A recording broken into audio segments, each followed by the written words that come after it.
The famous water gun fight that made headlines from Simcoe, Ontario last week is back in the news tonight and centers on a woman who says she's facing a criminal assault charge for accidentally spraying someone with a water gun.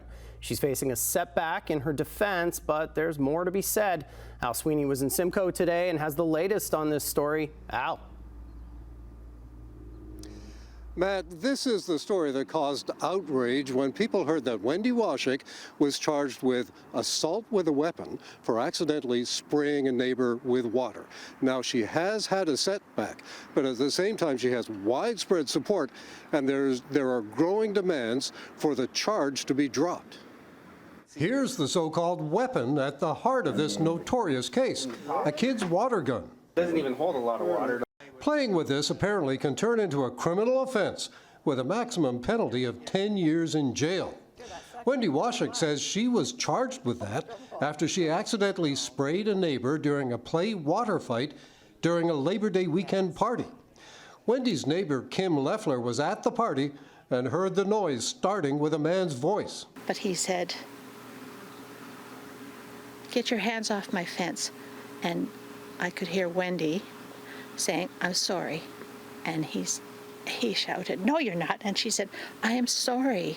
It was an accident." And he shouted again, "Get your hands off my fence."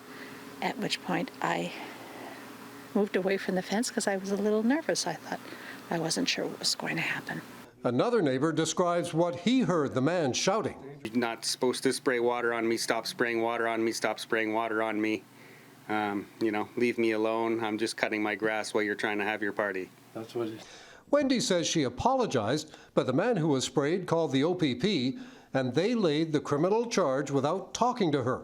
Everyone is blown away, especially when they found out what the water gun looked like, because some people thought it might have looked like an assault rifle or just, when people found out it was just a kid's little squirt gun.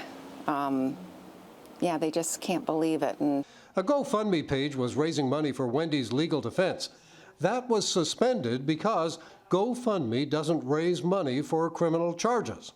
Now there's a petition going around calling for the charge against Wendy to be dropped. She says she's had support from people across Canada and the U.S.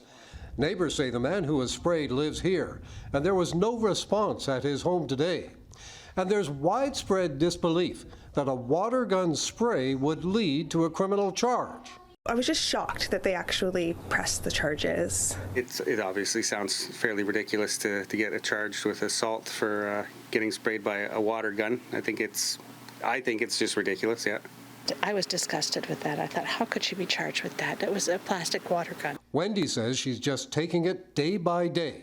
never in my life would I think this. I'm just astounded. I'm shocked. Every morning I wake up, I still can't believe it.